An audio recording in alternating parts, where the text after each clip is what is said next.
Fala, povo de Deus, graça e paz do Senhor Jesus seja sobre a sua vida. Estamos aqui em mais uma leitura comentada da Bíblia e hoje nós vamos para o livro de Atos, capítulo 8. Nós vamos estar lendo aqui a história da continuação, né? Aí o que aconteceu depois que o Estevão foi assassinado, né? E o que se deu depois desse fato tão importante para a Igreja do Senhor. É bom lembrarmos que Estevão foi apedrejado no capítulo anterior e a vida dele, na verdade, se tornou para nós o que nós podemos chamar de uma semente que gerou muitos frutos, né? Jesus falou que quando a semente ela tem que morrer para que ela possa gerar frutos e, de fato, ele morreu para gerar muitos frutos, que somos nós, né? Salvação de Deus. Mas ali no campo missionário também a gente vê que Estevão ele foi uma semente que teve que morrer para que depois muitas outras vidas pudessem ser alcançadas para Jesus. Vamos lá? Foco na palavra aqui. Não sei se você percebeu, mas eu estou com uma tela diferente agora. Melhor do que a de ontem, né? Que ontem ficou meio poluída a tela. Mas eu acho que hoje vai ficar mais interessante aqui para a gente fazer a nossa leitura aqui. Tá bom? Então vamos lá. Né? Leitura comentada da Bíblia, Atos, capítulo 8. Vamos lá. O Evangelho em Samaria, tá? E Saulo aprovou a sua morte. Ou seja, a morte de Estevão, certo? É isso aí. Então, Saulo aprovou a sua morte. No mesmo dia, levantou-se grande perseguição contra a igreja que estava em Jerusalém. Todos, exceto os apóstolos, foram dispersos pelas regiões da Judéia e Samaria. E alguns homens piedosos sepultaram Estevão e lamentaram muito por ele. Saulo, porém, assolava a igreja, entrando pelas casas, arrastava homens e mulheres e os colocava na prisão. Até aqui é interessante a gente observar algumas coisas. Primeiro, no versículo 1 a gente percebe que Saulo aprovou a morte de Estevão. Então, a gente já vê que o Saulo ele tinha uma influência muito grande já, ele tinha um acesso muito grande ali no Sinédrio, né? uma posição de influência, e ali fala que ele aprovou a morte de Estevão. E aí o texto vai continuar dizendo que no mesmo dia levantou-se uma perseguição tão grande contra a igreja que as pessoas estavam começando a ser presas e tal. E aí a gente vê que a igreja que foi perseguida, eu quero que você repare esse detalhe. Qual foi a igreja que foi perseguida? Né? A igreja que estava em, olha aí na tela, Jerusalém. A igreja de Jerusalém ela foi perseguida. E eu quero lembrar, né, que a gente tinha lido lá em Atos 1, o que dizia lá em Atos 1? Dizia assim, 1:8, mas recebereis poder ao descer sobre vós o Espírito Santo e sereis minhas testemunhas tanto em Jerusalém como em toda a Judéia e Samaria e até os confins da terra. Jesus, quando ressuscitou, ele apareceu aos seus discípulos. Ele disse para eles, olha, vocês vão pregar o evangelho por todo o mundo, vão se espalhar por todas as nações pregando o evangelho a toda criatura. E vocês vão receber o poder e vão ser testemunhas tanto em Jerusalém como em toda a Judéia até os confins da terra. Então, vocês vão ficar em Jerusalém até que do alto seja revestido. Então, era para ficar lá até que do alto. Depois que fossem revestidos do poder, eles deveriam se espalhar por todas as nações. Isso aconteceu até aqui no capítulo 7? Não. E aí no capítulo 8, depois da morte de Estevão, que eu falei que é uma semente de muitas vidas que vão ser ganhas para Jesus, acontece de fato essa perseguição. E eu creio que no cronograma de Deus foi necessário essa perseguição para que a igreja pudesse sair de uma situação de comodidade, porque a igreja estava crescendo, eles estavam vivendo uma situação assim de milagres extraordinários, de coisas maravilhosas da parte de Deus. Então a igreja precisava avançar para alcançar o mundo, mas eles ficaram lá na bolha de Jerusalém, então era necessário eles se espalharem. Aí a gente vê aqui que por meio dessa perseguição, né, conforme a gente vê aqui no versículo 1, né, o texto vai dizer o quê? Levantou-se grande perseguição. Então não foi uma perseguição qualquer, foi uma grande perseguição, ao ponto de eles terem que fugir para não morrer. Porque eles já sabiam que esse Sinédrio aí, ele era capaz de matar. Matou Jesus, matou Estevão. Então esse pessoal, eles não estavam brincando não, eles estavam só ameaçando. Eles eram sérios naquelas ameaças que eles iam fazer. Então, se eles quisessem sobreviver e continuar a missão de pregar o Evangelho, eles tinham que fugir. Essa foi a conclusão, vamos fugir. Só que assim, não é uma fuga desesperada de alguém que está deixando tudo para trás e nunca mais vou mexer nesse negócio, né? Não, Olha só que interessante, né? O versículo 4 vai dizer que, no 3 vai dizer, Saulo, porém, assolava a igreja. Olha só, Saulo assolava a igreja, entrando pelas casas, arrastando homens e mulheres, e os colocava na prisão. Então aqui o clima estava tenso, estava muito tenso. Mas, no entanto, olha o que o versículo 4 diz. Os que foram dispersos, o que eles faziam enquanto eles estavam fugindo? Iam por toda parte, anunciando a palavra. Olha isso, que coisa linda, né, irmãos? Eles iam por toda parte anunciando a palavra de Deus, pregando a palavra. Estavam em fuga, rota de fuga, não queriam sofrer a perseguição, não queriam ter seus filhos presos, sua família presa, beleza. Mas eles iam cumprindo a missão que eles tinham, a missão de pregar o evangelho. E aí eles iam por toda parte pregando o evangelho e anunciando a palavra de Deus. Então, o texto vai continuar no versículo 5, descendo à cidade de Samaria, Filipe passou a pregar-lhes o evangelho. Então, você vê que eles estavam completamente comprometidos com aquela missão que Jesus tinha dado a eles, né? Eles estavam descendo à cidade de Samaria e Filipe vai pregando Cristo Jesus a eles, né? Unânimes, versículo 6, as multidões escutavam atentamente as coisas que Filipe dizia. Havia uma atenção das pessoas, né? Isso também aqui é um despertar de Deus, né? Para as pessoas ouvirem a palavra do Senhor. Ouvindo-os e vendo os sinais que ele realizava, pois os espíritos impuros saíam de muitos possessos, gritando muito, e vários paralíticos e aleijados foram curados. Aqui a gente vê que continua acompanhando os sinais, né, que Jesus tinha falado que ia acompanhar eles. Os sinais continuam acompanhando os discípulos, né, e eles realizavam esses sinais, fazendo curas, né, expulsando demônios. Isso é uma realidade dentro da igreja, onde as pessoas são realmente transformadas, curadas e possessas de demônios vão ser libertos, e há um mover de Deus, porque o poder de Deus está ali naquele lugar. E aí a gente vai ver que o resultado, né, de um tempo de pregação, de transformações acontecendo, é o versículo 8, olha só. E houve o quê? O que houve aqui, né, no nosso capítulo, nosso versículo 8? Houve grande alegria naquela cidade. Poxa, transformação em massa, pessoas sendo transformadas, curadas, libertas. Então houve alegria, o evangelho traz alegria, o evangelho promove a paz, o evangelho promove justiça. Então a gente vê a transformação. Aí vai contar aqui a história de um homem chamado Simão, que vai dizer assim, ó, havia na mesma cidade, que cidade? Lá em Samaria, né? Havia na mesma cidade certo homem chamado Simão, que praticava artes mágicas, causando a admiração do povo de Samaria. Ele afirmava ser de grande importância. Olha que interessante. Ele se achava, né? Ele afirmava ser de grande importância. Ele dizia isso para as pessoas. E é interessante que ele, as pessoas, na verdade, aqui, ó, né, tinham muita admiração por ele, né? Porque ele causava isso nas pessoas. Aí o texto vai dizer no versículo 10 o seguinte: e todos o ouviam atentamente. Olha só que interessante, se por um lado as pessoas estavam dando atenção para Filipe, por causa da pregação do evangelho, há muito tempo esse camarada aqui também, o Simão, ele ganhava a atenção das pessoas, então ele era muito influente, ele devia ser eloquente, devia ser uma pessoa que exercia uma influência e um poder sobre as pessoas. O versículo 10 fala: e todos os ouviam atentamente, desde o menor até o maior, dizendo: este é o poder de Deus. Olha só, então não era só ele que se achava, as pessoas também achavam ele isso, né, que se chamava grande poder. Versículo 11: e davam-lhe atenção, mais uma vez aqui, ó, atentamente, ó, e atenção, porque já fazia muito tempo que ele os deixava admirados com suas artes, né, ó, com suas artes mágicas, né, com seus truques, com suas magias. Ele mexia com magias lá, né. Mas quando creram em Filipe, que lhes pregava acerca do reino de Deus, olha só, porque aqui agora, o que estava operando aqui, ó, o reino de Deus, o governo de Deus, né, estava operando e quebrando aqui o governo dessas mágicas, né, dessas artes mágicas, obras de Satanás estavam sendo quebradas. As pessoas estavam sendo libertas, as pessoas que serviam a demônios, que faziam ali magias e tal. Então essas pessoas se convertendo, e Filipe pregava acerca do reino de Deus e do nome de Jesus, ó, nome de Jesus. Deixaram-se batizar tanto homens quanto mulheres.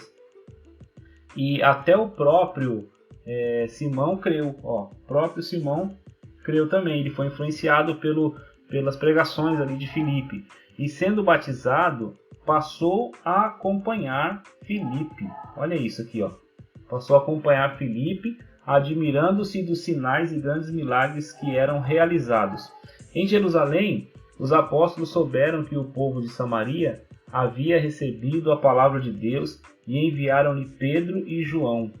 Interessante, um pouquinho antes aqui, né, quando a gente estava comentando sobre o Filipe ter pregado e o Simão ter aqui acompanhado, né, Filipe aqui, né, é que ele começa mesmo a andar com Filipe, né, ele começa a ser, vamos dizer assim, discipulado por Filipe, e ele ficava admirado com os sinais que eram realizados. Só que assim, o que acontece? Em Jerusalém, o texto vai começar aqui no versículo 14, os apóstolos souberam do quê? Que o povo de Samaria havia recebido a palavra de Deus.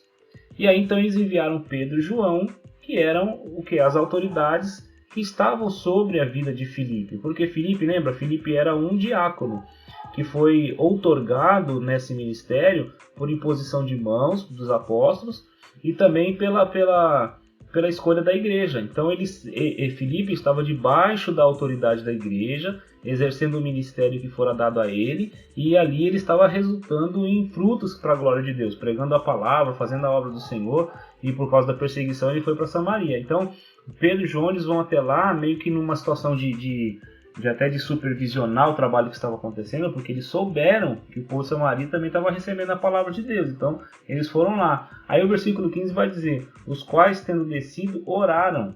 Olha isso. Eles oraram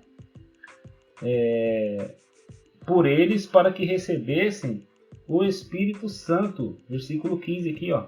Oraram por eles para eles receberem o Espírito Santo, pois ainda não havia recebido.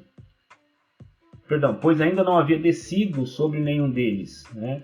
Mas haviam sido apenas batizados em nome de Jesus, ou seja, eles haviam sido batizados apenas nas águas, eles creram no Evangelho, entenderam a mensagem do Evangelho de Jesus, o reino de Deus, eles entenderam que Jesus era o Cristo, o Filho do Deus vivo, mas se batizaram, mas ainda não haviam recebido o poder do Espírito para que eles pudessem também testemunhar aquele poder que era o dom do Espírito que foi dito pelo Pedro que todos deveriam receber esse poder lá no capítulo 2. Então, é para todos quantos Deus os chamar. Então, Deus estava chamando esse pessoal aqui. E por causa disso, Pedro foi lá e impôs as mãos sobre eles. E eles foram cheios do Espírito Santo. Ó, versículo 17. Então, lhes impuseram as mãos e eles receberam o Espírito Santo. Então, primeiro eles creram. Então a gente já vê aqui que existem duas situações, o crer, e depois o ser batizado. O crer depende do Espírito Santo. Sem o Espírito Santo, a pessoa não é despertada para uma vida de pecado, não é despertada para a realidade de que ela está longe de Deus. O Espírito Santo é quem age em toda a situação da conversão, trazendo o homem para Deus. Mas depois disso, até os pentecostais vão dizer que há uma segunda bênção a ser derramada sobre aqueles que creem em Cristo, que é o poder do Espírito Santo, que não é simplesmente falar em línguas estranhas, mas na verdade, a outorgação do poder de Deus, a autorização de Deus para que essas pessoas vão no poder do Senhor e preguem o Evangelho. Então é o dunamis de Deus, é o poder de Deus para pregar o Evangelho de Cristo. Aí o versículo 18 vai dizer, lógico que eu estou dando um raso aqui sobre isso aqui, porque na verdade esse assunto dá até pano para manga, dá até discussão sobre isso aí, mas eu não quero entrar nessas questões teológicas, eu quero só aqui de uma forma bem rasa mesmo, a gente passar e comentar os textos. Mas no versículo 18 vai dizer o seguinte, na continuação: quando Simão viu que o Espírito Santo era concedido pela imposição das mãos dos apóstolos, olha só, o Espírito Santo era concedido quando os apóstolos impunham as mãos, porque havia uma autoridade deles para com o povo. E aí ele ofereceu dinheiro, olha só, dizendo: dai-me também este poder, para que aquele sobre quem eu impuser as mãos receba o Espírito Santo. Olha só, ele já cresceu os olhos nisso. Talvez ele se voltou há alguns dias atrás, quando ele tinha sido, né, convertido, né, quando ele ainda fazia suas artes mágicas, e ele abandonou isso há algum tempo. Então ele talvez ficou pensando, caramba, eu tinha influência, eu tinha poder, agora eu estou aqui acompanhando Filipe, sendo o segundo de Filipe. Não, peraí, eu quero, né, flutuar nesse ministério, nesse poder de Deus aí. Esse negócio é muito louco, eu quero isso. Por quê? Porque provavelmente ele já tinha uma inclinação para essas coisas do mistério, essas coisas misteriosas. Então ele se vê ali tentado a comprar, né, o dom. E aí o Pedro vai dar uma palavra poderosa aqui para cima dele, que vai quebrar ele no meio aqui, no versículo 20, que vai dizer o seguinte: mas Pedro lhe disse, olha só, que a tua prata seja contigo para a destruição, pois pensaste em adquirir com dinheiro o dom de Deus, e não é com dinheiro que se recebe o dom de Deus, gente. Ninguém paga para receber as coisas de Deus. Isso aqui já quebra, sabe quem também? Essa miserável teologia da prosperidade, que as pessoas são obrigadas a dar, né, e ofertar e entregar dinheiro para tantas pessoas aí, para poder receber bênçãos e curas e mais curas, né, fazendo aquela, né, famosa troca que elas dão as coisas, a moeda, a fé, né, é a moeda de troca, e você vai lá e tem fé e deposita uma moeda, você, né, aquela coisa da indulgência da Igreja Católica, aquela loucura toda que a gente vê, né, tanto por aí, e que na verdade é o espírito que está nesse Simão, o espírito de que quer adquirir as coisas de Deus por meio de dinheiro. Então ele diz, olha, que a tua prata siga contigo para a destruição, pois pensaste em adquirir com dinheiro o dom de Deus, mas Deus não dá seus dons por meio de compra, de pagamento. Esse não é o espírito do Novo Testamento. Aí na continuação, no 21, vai dizer assim: tu não tens parte nem responsabilidade, olha isso, neste ministério. Olha isso, hein? Esse ministério não é para pessoas como você. É isso que ele está falando. Esse ministério não é para pessoas que têm o coração, ó, pois o teu coração não é correto diante de Deus. O seu caráter é mau. E o ministério não é para você. Lembra que Filipe, quando foi escolhido, homens de boa reputação, cheios de sabedoria, cheios do Espírito Santo. Esse homem aqui, o Simão, não estava, né, realmente preenchendo esses requisitos, porque ele podia até ter recebido o Espírito Santo aqui junto com os outros, mas ele não estava não tinha boa reputação. Então é interessante isso, né? E aí eles vão dizer que eles não têm parte, não têm responsabilidade nesse ministério, não é para ele, então sai fora. Aí o 22 vai dizer assim: portanto, interessante é isso, né? É que Pedro dá uma palavra bem dura, mas depois o Pedro vai dar aqui a ele a possibilidade de ele mudar de intenção, né? Aí ele diz: portanto, arrepende-te dessa tua maldade e roga ao Senhor na esperança de que seja perdoado o propósito do teu coração, ó. Você queria até uma coisa boa, ter o dom do Espírito Santo para repassar para os outros, mas você estava com interesse, né, motivado por um propósito errado do coração, né? O propósito do teu coração estava fora do propósito de Deus, né? Pois vejo que está cheio de amargura, olha isso, cheios de amargura e em laços de maldade, olha aí. Então aqui fica bem claro para a gente aqui que essas intenções do coração, o propósito do coração, Deus leva muito em consideração. Qual é o propósito do teu coração em receber o que você quer receber, né? Cheio de amargura, de laço de maldade, como é que Deus vai abençoar isso aí, né? Então, ó, respondendo Simão, 24, disse: rogai por mim ao Senhor para que não me aconteça nada do que disseste. Roga por mim aí, porque eu não vou nem conseguir orar, estou tão, né, numa situação tão complicada aqui. Assim, ó, depois de afirmar e anunciar a palavra do Senhor, voltando para Jerusalém, evangelizaram muitos povoados dos samaritanos. Ó. Voltando para Jerusalém, eles evangelizaram, né? Cumpriram a obra evangelizadora pregando o evangelho. Então aqui a gente finaliza essa primeira sessão do capítulo 8, né, com essa situação aqui. Aí vai entrar o versículo 26, né, com essa segunda sessão, falando do Filipe e o eunuco, né? E aí o que acontece? O versículo vai começar assim: mas o anjo do Senhor falou a Filipe. Olha que interessante aqui. O anjo do Senhor fala com Filipe. A gente percebe aqui que toda a história da igreja até aqui, a gente tem percebido que ela tem sido guiada, direcionada pela presença de Deus. O Espírito Santo está conduzindo a obra do Senhor, os passos da igreja, desde o começo, né? Desde o derramar do Espírito e também por todo o andar da igreja, né? Aí aqui o anjo do Senhor, não é o Espírito, mas é o anjo do Senhor que fala com Filipe. É interessante esse detalhe, porque o anjo do Senhor ainda trabalha, mesmo depois do Espírito, os anjos do Senhor ainda trabalham em prol do reino e da igreja do Senhor. Um detalhe a se lembrar aqui. Aí o Espírito do Senhor, o anjo do Senhor, né, fala para Filipe: levanta-te e vai em direção ao sul, pelo caminho deserto que desce de Jerusalém para Gaza. Olha aí. Ele se levantou, olha só, em obediência ele se levantou e foi. Um eunuco, essa palavra aqui é interessante, né?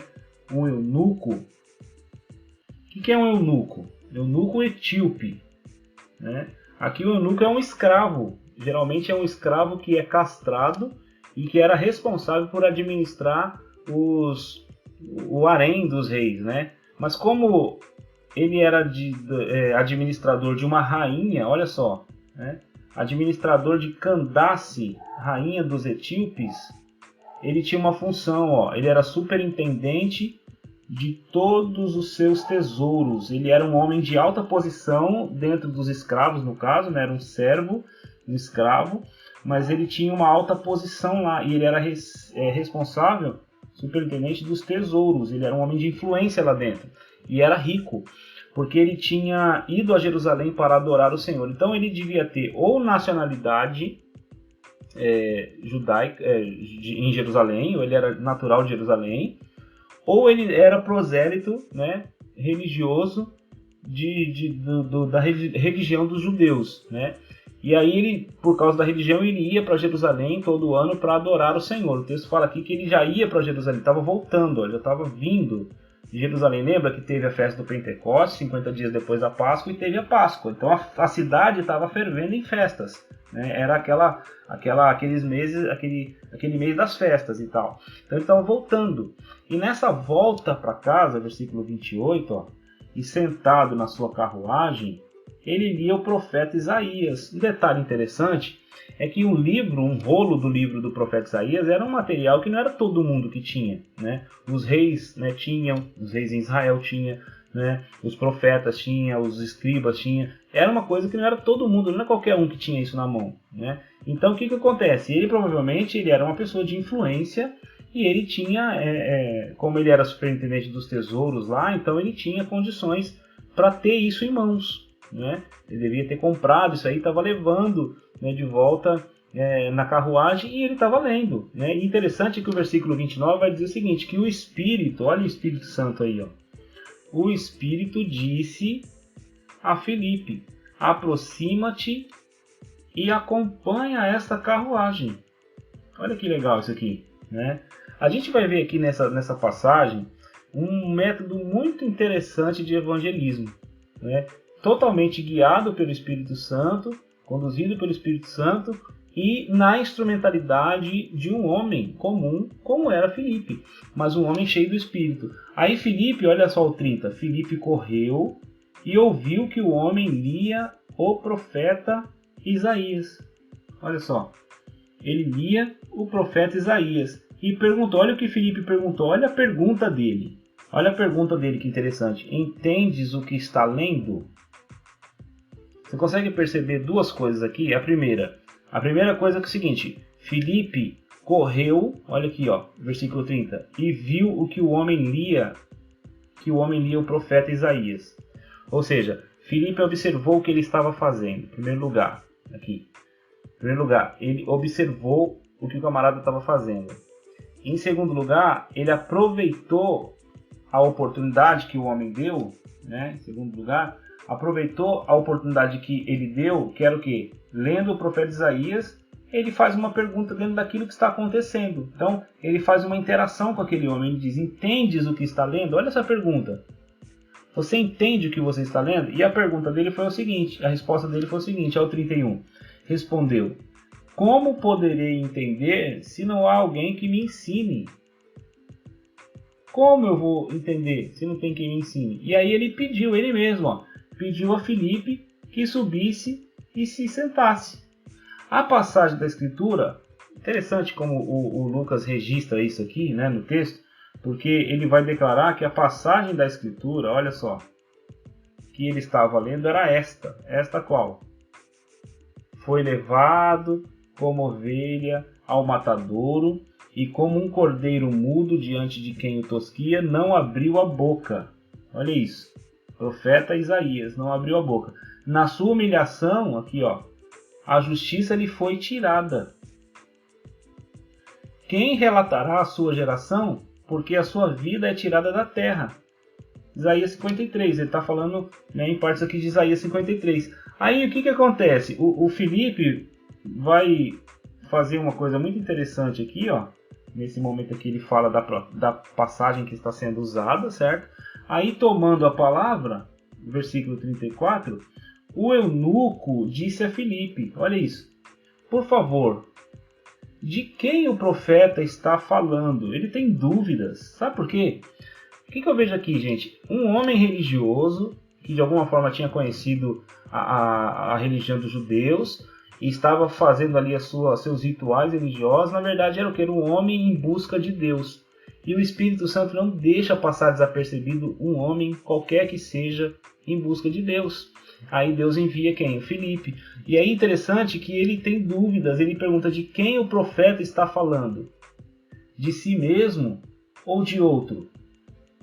Porque se for de outro eu quero saber, mas se for do profeta, me explique isso aí. Então Filipe passou a falar. Olha isso aqui, irmãos, que legal. Então o Filipe começou a falar, vou até registrar tudo aqui, ó. E começando por esta passagem da Escritura, anunciou-lhes o Evangelho de Jesus. Anunciou a ele o Evangelho de Jesus. Começou pela passagem, ou seja, a partir da situação que ele observou um homem lendo o profeta Isaías. Ele pergunta, você entende o que está lendo? Como eu vou entender se alguém não me explicar? A partir dali, da dúvida daquele homem, ele começa a falar com paciência, tranquilo, seguindo o caminho dele de carruagem. Vai embora, talvez 2, 3 horas, 4 horas ali falando, explicando para ele, sem pressa, vamos embora, vamos seguir, você tem que conhecer o Evangelho hoje. E aí o que acontece? Ele começa nessa passagem da Escritura, versículo 35, e anunciou-lhe o Evangelho de Jesus, as boas novas da salvação. Ele falou, lembra da festa lá, que teve aquele alvoroço, né, no Pentecoste? Então nós somos cheios do Espírito Santo, Jesus deixou para nós o poder de Deus, ele morreu na cruz na Páscoa, lembra da Páscoa, tal, você estava lá, aquela muvuca lá e tal. Então aquilo ali foi porque mandaram matar o nosso Senhor e tal. Então eu vejo ali, né, o que acontece. Ele ministrando toda a mensagem do Evangelho para aquele homem. E aí ele prosseguindo, olha só, 36, chegaram a um lugar onde havia água, e o eunuco perguntou. Você vê que o eunuco está interessado, ele está aberto, ele só precisa de alguém que o induza, que o conduza, na verdade, né, a fazer aquilo que o Espírito de Deus quer. E prosseguindo, chegaram a um lugar onde havia água, e o eunuco perguntou. Olha só, partiu de quem a iniciativa de batizar, né? Filipe ficou forçando, nós tem que batizar, e se não batizar você vai para o inferno, você vai para o inferno, hein? Oh, não. Há aqui água, ele fala. O que me impede de ser batizado? O que me impede de ser batizado? Aí o Filipe vai dizer, né? Embora esteja em conchetes aqui, essa passagem, né? E aí alguns vão dizer que as passagens que estão em conchete foi um acréscimo, né? Para poder dar a entender. Mas o texto vai mostrar o seguinte. Filipe disse, é permitido se crês de todo o coração. E ele respondeu, creio que Jesus Cristo é o Filho de Deus. Olha só, né? Independente se está entre conchetes aqui ou não, o fato é que se esse homem foi batizado, é porque ele entendeu que Jesus Cristo era o Filho de Deus. Ele entendeu a mensagem do Evangelho, ele entendeu o Evangelho. E ele, crendo, se batizou, se entregou, cumpriu a vontade de Deus para a vida dele e levou essa mensagem do Evangelho para a Etiópia. Primeiro missionário enviado. Olha que interessante aqui, gente. Enviado para longe, assim, né? Então ele mandou parar a carruagem, ele mesmo mandou parar a carruagem, versículo 38, e desceram ambos à água, tanto Filipe quanto o eunuco, ó. E Filipe o batizou. Por que Filipe o batizou? Ele não era apóstolo. Lembra que ele era diácono? Lembra que ele foi investido de autoridade? Lembra que ele estava ali representando a igreja? Ele era líder na igreja do Senhor? Ele era um representante autorizado pela igreja, corpo de Cristo, e pelos apóstolos que impuseram as mãos sobre eles lá em Atos 6? Então ele o batizou, né? E aí o que acontece? Versículo 39. Quando saíram da água, o Espírito do Senhor, olha só, o Espírito do Senhor arrebatou Filipe, o eunuco não mais o viu e alegre seguiu o seu caminho. Olha isso, alegre, ele seguiu o seu caminho. Ele foi em busca de Deus em Jerusalém e voltou com a graça do Senhor, salvo, batizado, a obra completa. Mas Filipe achou-se em Azoto e viajando, o que ele fazia? Evangelizava todas as cidades até que chegou a Cesareia. Ele foi até Cesareia e durante todo o trajeto da sua viagem ele evangelizava todas as cidades por onde ele passava. Isso, meus irmãos, é o senso de missão que a igreja deve ter. De que, embora eu estou indo para o meu trabalho, estou indo para uma viagem, eu estou em missão. Estou indo para o culto, eu estou em missão. Estou indo, sei lá, para onde for. Aonde eu estiver, eu estou em missão, porque Jesus me chamou e me comissionou para pregar o Evangelho. Essa é a ideia, né? Essa é a ideia que fica aqui. Então a gente finaliza aqui, né, essa nossa leitura bíblica de hoje, né, comentada de Atos, capítulo 8. Eu espero que você esteja gostando. Se você, né, está se identificando com esse material, com essa forma, esse formato aqui que a gente está fazendo, né, se inscreve no canal se você não está inscrito. Se você puder fazer um comentário para dar um retorno para a gente de como, né, o que você está achando de tudo isso, faz isso que vai nos ajudar muito para a gente saber o que está acontecendo. E agora, pelo que eu vi, acho que vai ser esse o formato que a gente vai aderir mesmo. Vamos fazer assim, nessa forma aqui, né, leitura na tela, e acredito que vai ser legal para a gente dar continuidade aqui, tá bom? Um grande abraço, fica na paz e até amanhã, se Deus quiser, com Atos 9. Deus abençoe.